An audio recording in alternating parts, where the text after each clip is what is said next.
Hey everyone, tonight I'm playing Rival Turf for the Super Nintendo. Uh, this is actually the first game in a three-game series.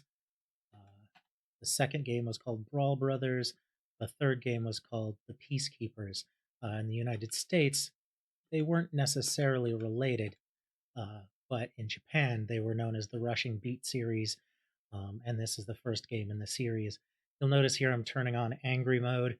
In the Japanese version, from what I understand, that's on by default. You have to turn it on in the American version, which is kind of lame because it's this awesome mode where if the enemy beats up on you enough, you'll be able to strike back at them with ferocious anger, as Samuel L. Jackson would say. Furious anger. So as we get started here, you can see there are two characters, Jack and Uzi. Stupid names. I'm going to pick Jack. In the Japanese version, I believe this guy's name is Norton, and this guy's name is Build. Also silly, but a little less silly.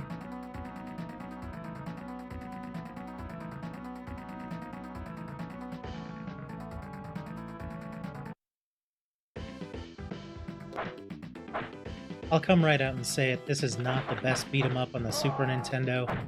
It's definitely not the best 16-bit beat-em-up either.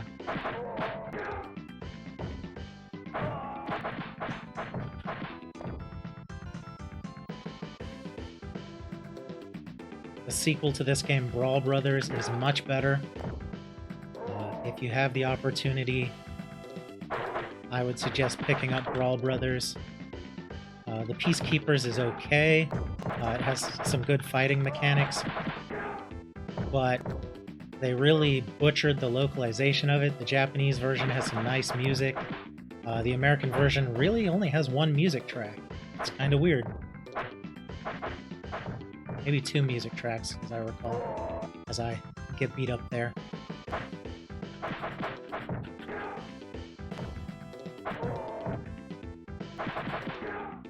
The reason why I'm playing this game tonight is this game is actually the one I played the most when I was younger and into beat-em-ups, and before I graduated to the Streets of Rage series and the later Final Fight games.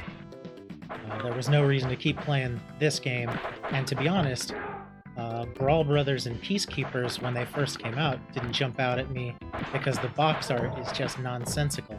I mean, the box art on this game is nonsensical too, but when it came out, there were very few Super Nintendo games out. This is a total Final Fight / Streets of Rage clone. Gameplay isn't very interesting, but at the time, it was almost as interesting as Final Fight.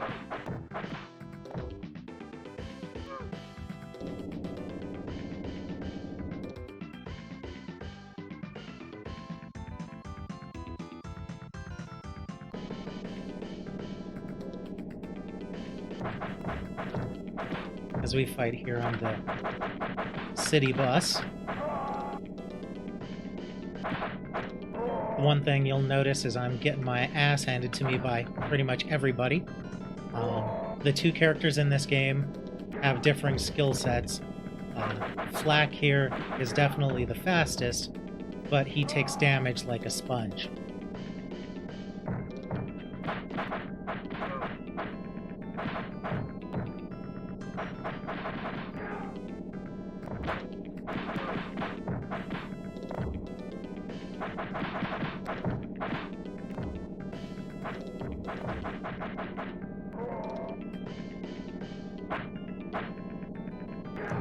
Normally I play this game as the Uzi character, the M. Bison knockoff, but I wanted a change of pace and I had forgotten how wimpy this guy is, so naturally I'm getting my butt kicked. I may continue once or twice just to see more of the game. As I've said on game footage on my channel, I tend to play games that clicked with me as a kid. Some games I'll play these days because there are other significant reasons. This one's definitely a struck me as a kid type game. continue here. I'm going to select the different character. There we go.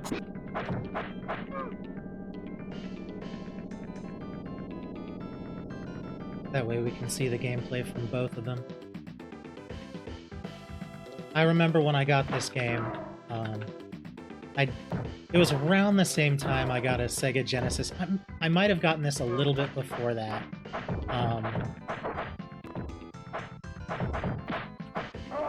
And my friends, I invited my friends over when I got this game because it was like, oh hey, it's a beat 'em up with 2-player simultaneous play.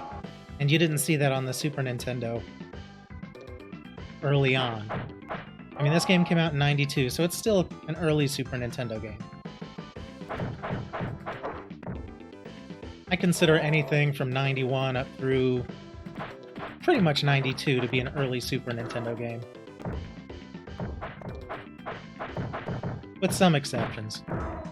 Christmas of '92 had some good stuff, that's for sure.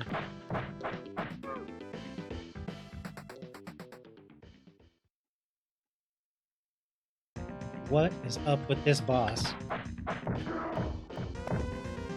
His name is Bullet, but he fights with a broken fencing sword of some kind?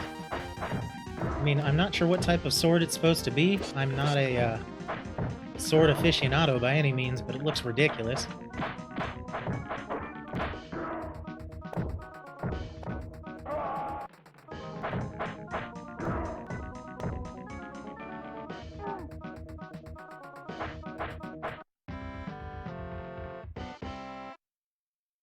So when this game came out, my best friend and I, we would play this a lot. He had a Sega Genesis, but he didn't have Streets of Rage at the time. He only had Altered Beast. Other games, but Altered Beast was the only one that, kind of had the side-scrolling action. But that's not a beat-em-up by any means. Actually, he had Golden Axe as well. So we'd play that. But when it came to beat-em-ups, this was really the first beat-em-up on the Super Nintendo that you could play with someone else cooperatively. And so my friends and I, we sunk a lot of time into this game, and we found it enjoyable enough. I mean, yeah, it rips off from Final Fight and Streets of Rage heavily.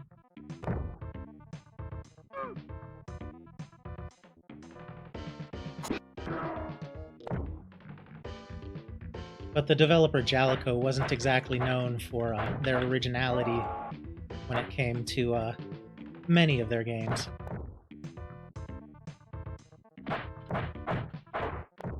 These days, if you want to play the Rushing Beat series, this game, Rival Turf or the first Rushing Beat, is rather cheap. You can get it for like $10. The second game, Rival Turf 2, Rival Turf Ron, I believe it's called, or Rushing Beat Ron, goes for a bit more, about $40, $50, and it's worth it. It's a fun game. I definitely recommend Brawl Brothers. The American version is not too much changed from the Japanese version. This game and the Japanese version of the first Rushing Beat, there are a number of changes. They don't hurt the game terribly, so the American version of this is fine. Brawl Brothers, the same way. There are minor changes to the US version. Doesn't hurt the game at all. The Peacekeepers, on the other hand, that game sells for $80 to $100, whether it's the Japanese version of Rushing Beat Shura or the US version of the Peacekeepers. And to be honest, they butchered that localization so much that I don't understand why anybody would pay $100 for the Peacekeepers and just, have a game where there's either no music, or if you go into the menu and enable the background music, you get like 2 background tracks throughout the entire game. Why they messed that up, I don't know. I don't know if it was a licensing issue or what, but the US version of Peacekeepers just it's dull to listen to. There are other translation changes and gameplay changes as well that I just don't like. So I would suggest if you're going to pay $100, get the Japanese version, Rushing Beat Shura. Yeah, you won't understand it, but at least you'll have the superior game, and you'll have more fun playing it. Conversely, if you don't want to pay a ton of money, and you're the sort of person who likes to play games legitimately, Retrobit recently released the Jalico Brawlers pack. Well, recently as in the last couple of years, which has all 3 of the games, Rival Turf, Brawl Brothers, and the Peacekeepers in it, along with a 4th game, a fighting game called Tough Enough. Tough Enough is not that good, but these games are worth the price of admission, and you can get that pack for $30 on Amazon, and it's worth it. I think at that price, you can put up with the localization tragedies that occurred to the Peacekeepers. Although it's a shame that Retrobit didn't take the Japanese version of Rushing Beat Shura and just localize it, like redo the translation to give us the superior game, but I understand they're a small operation.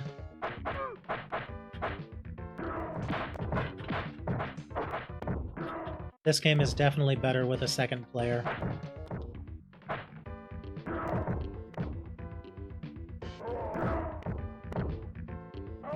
Unlike Streets of Rage and the arcade version of Final Fight when you play with 2 players, and the game throws more enemies at you, this game pretty much throws the same amount of enemies at you, whether you're playing single player or 2 players. There are slight differences, but really, this is a much easier game with a second player around.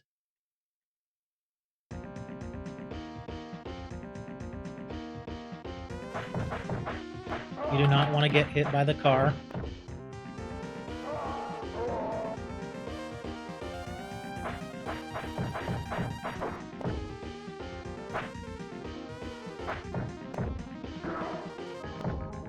I should use that dash attack more often.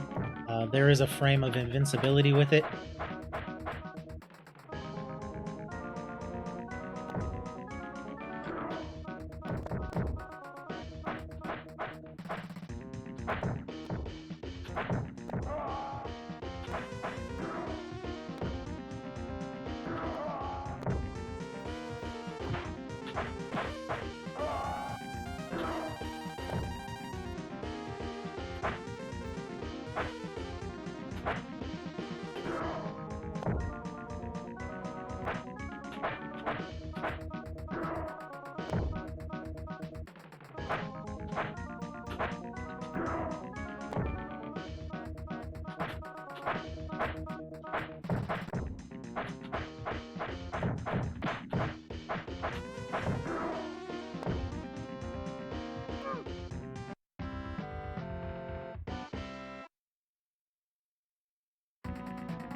Yes, you're not seeing things, that's a rat.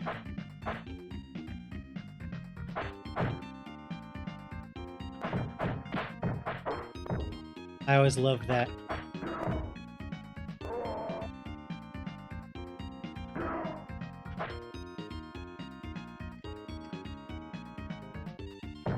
Ouch.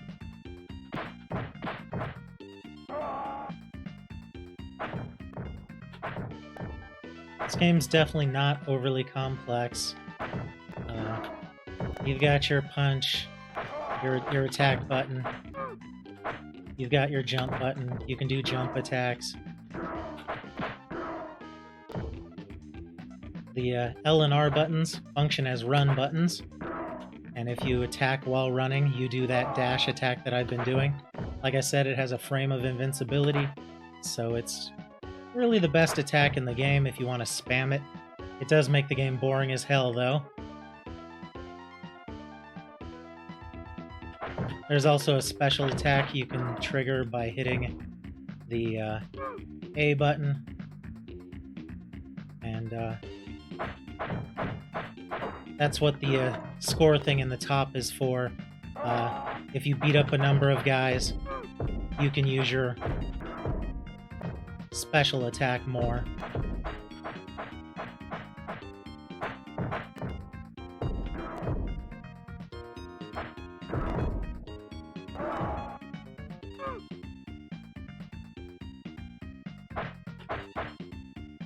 I don't even want to know what those two guys were doing.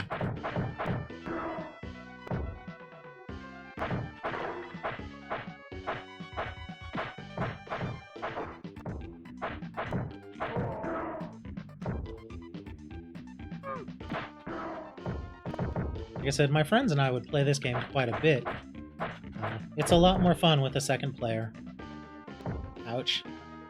He DDT'd me or something.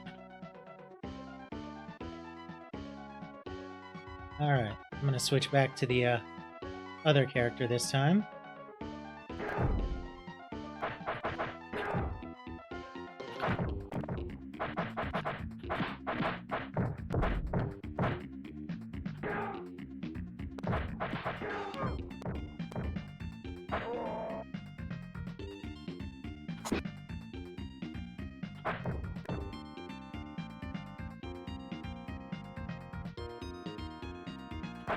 To be honest, I don't think that the characters or backgrounds in this game are necessarily that bad. The animation's a little stiff and clunky, given the year it came out. That's somewhat to be understood.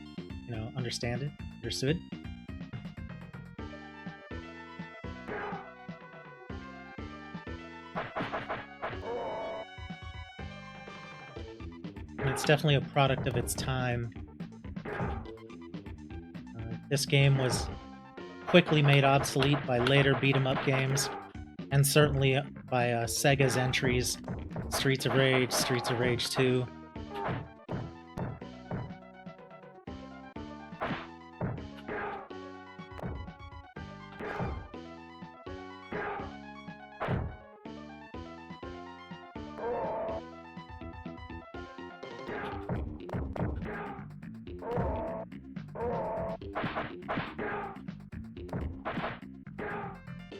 Brawl Brothers is, like I said, my favorite in the series.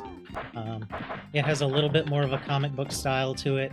Whenever you punch the enemies, little onomatopoeias appear like biff and slam and crash.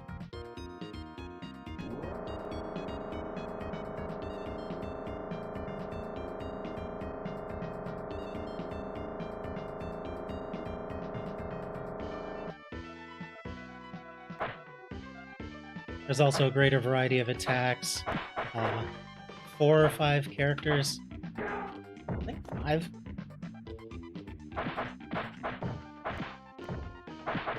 The special attacks look a lot better. The game balance is better too. It's just a much improved game. And I really do like the more comic-oriented art style of it. It kind of reminds me of a Spider-Man game in that regard.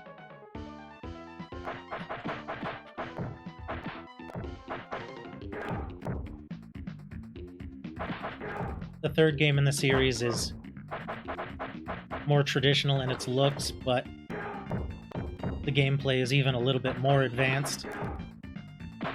And if you can put up with the fact that the US version has almost no music and the sound effects are bland, there's some good gameplay aspects. The special attacks get even better. The animation's better. And there are multiple pathways you can take. I definitely feel that game was Jaleco's response to Streets of Rage 3.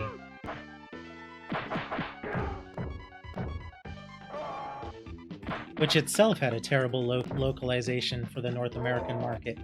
I mean, we enjoyed Streets of Rage 3, sure, but when you play the Japanese version of that, it's almost impossible to go back. Just, it's so much better.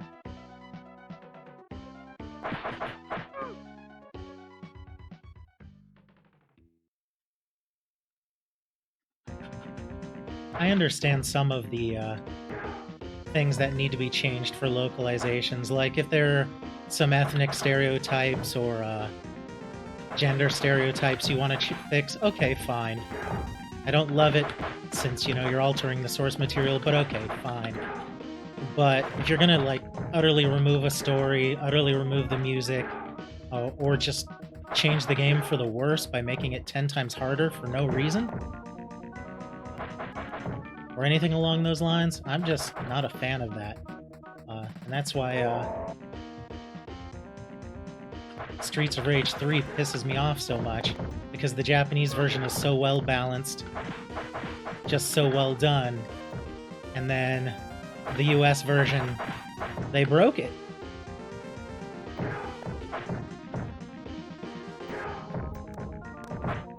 But for those of you who weren't around back then, it was very common. Back then, rental stores rented video games, and companies hated that. They thought they were losing revenue because instead of buying a game, somebody would rent it.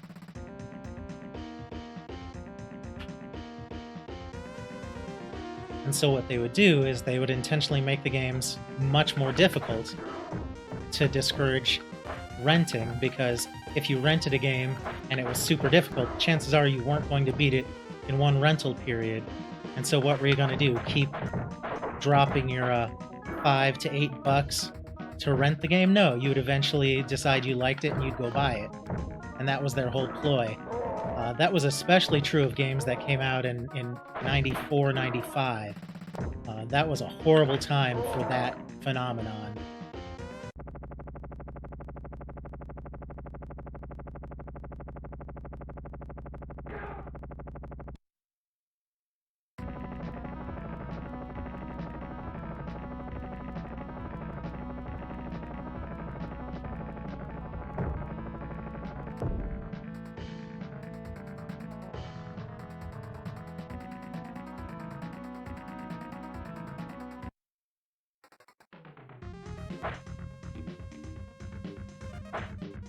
I like how the travel stage there is called South of the Border, and end up in a stage called Southern Mountain, where if you look at the geography, you're going really far south. Any further south, and there should be snow down here.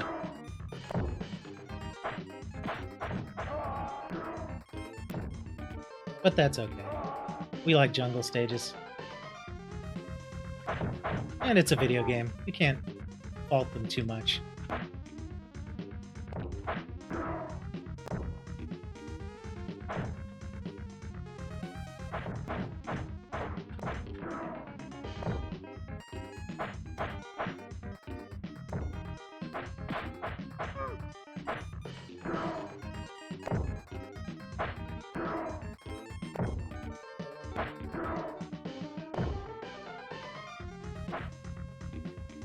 When this game came out, I believe, was I a sophomore in high school? No, I was a junior in high school when this came out. Yep. It was right around the same time I was studying to take the SATs.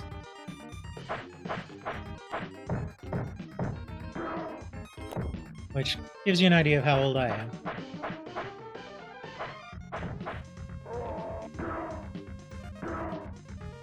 It's funny, the things that we associate video games with in our memories. I think a lot of the reasons why I make these videos and I play these games is because I associate them with certain key events in my life or certain key people. And one of the reasons why I like playing retro games that I grew up on is a lot of my friends that I would play these games with back in the day are no longer with us. I know I may not be the healthiest sort, and I'm probably going to die before my time, but a lot of my friends from back in the day, they just were born with health problems that they couldn't help. I mean, all of my health problems are of my own doing. I take responsibility for that. But yeah, I've lost a lot of friends in my life who, through no fault of their own, had short lives. And when I play these games, I remember the good times I had with them, and it's nice to keep those memories alive. So even though this game ostensibly is pretty boring and bland and repetitive, I have positive feelings toward it. And I think that's one of the reasons why people get so hurt when somebody talks bad about a game they have a fond memory of, because they're not seeing things through objective lenses. They're seeing things more subjectively. Even if the game is bad, it could be great for them because it ties to a memory that just has so much positivity around it. And I totally get that. I mean, back in the day, I reviewed a game called Shenmue for a rather large website, and people got real pissed off because I did not give it a very high score, and I found it repetitive, and while it had some interesting things going on, it definitely was not what it was cracked up to be. I feel that genre has turned out so much for the better with games like Yakuza and the later Shenmue games, but that first game is just, oof, it's an effort for me. But there are a lot of people who don't agree. There are a lot of people who hold that game in high esteem, and I can't fault them for it. Subjectively, that's, what they feel. Objectively, though, you gotta ask yourself, what would you rather play these days, especially a game like Shenmue, or say Shenmue 2, or Yakuza, any of the Yakuza games, but especially the last couple or the remakes. Ooh, man. Good stuff.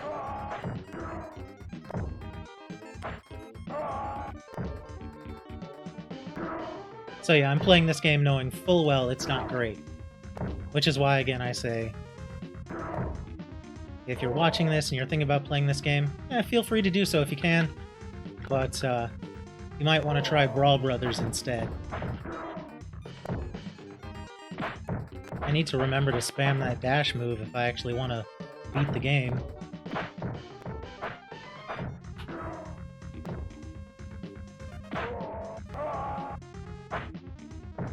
Ouch.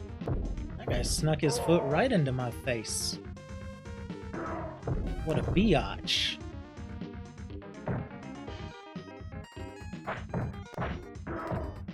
Also, yes, I just said biatch.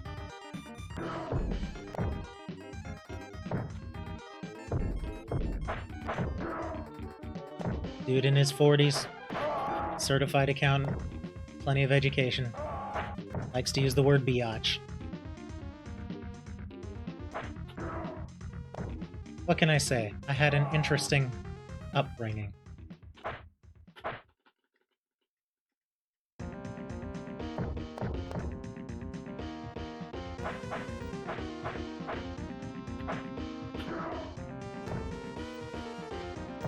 Oh, he outdashed me.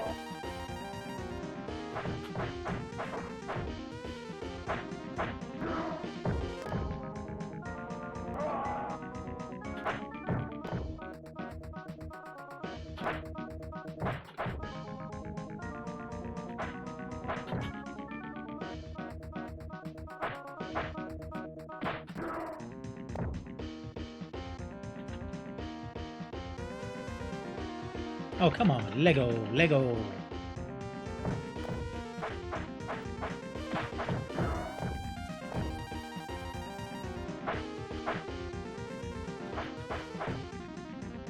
All right, then.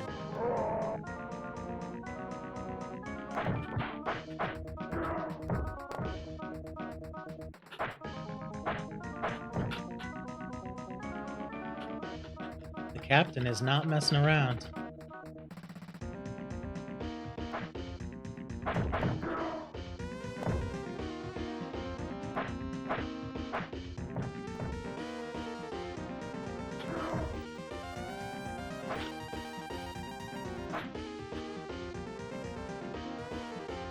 I'm gonna die. I'm gonna die. Alright, last continue. Let's see where we get.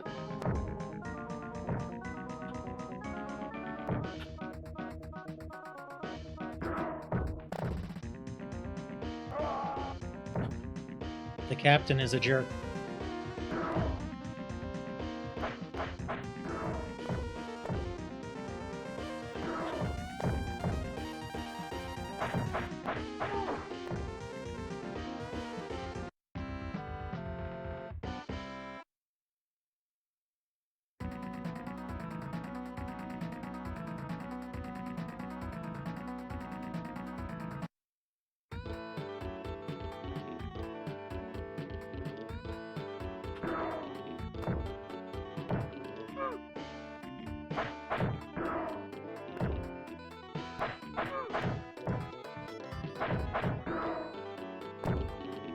This stage is definitely a total rip-off of a stage from Final Fight.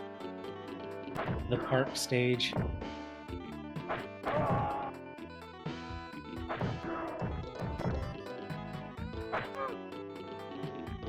That's what I'm saying, though. Jalico definitely was not very original when it came to what they did. They would pick up on an idea, first by copying it, then refining it. Which is why, if you'll remember, the first Bases Loaded game was okay, but later Bases Loaded games got so much better. And that was Jalico's whole shtick with any genre they undertook. The first game was kind of to test the waters, and then they'd, put their own spin on it and improve things.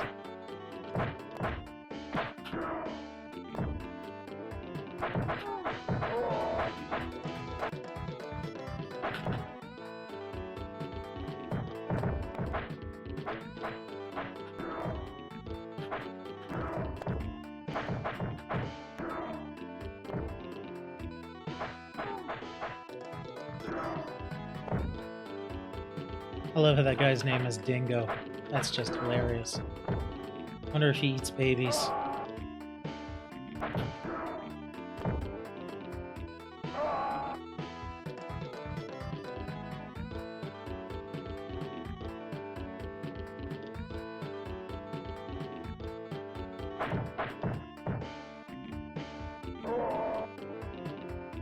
Alright, my last try. I have a feeling this video will be ending shortly.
That's all she wrote.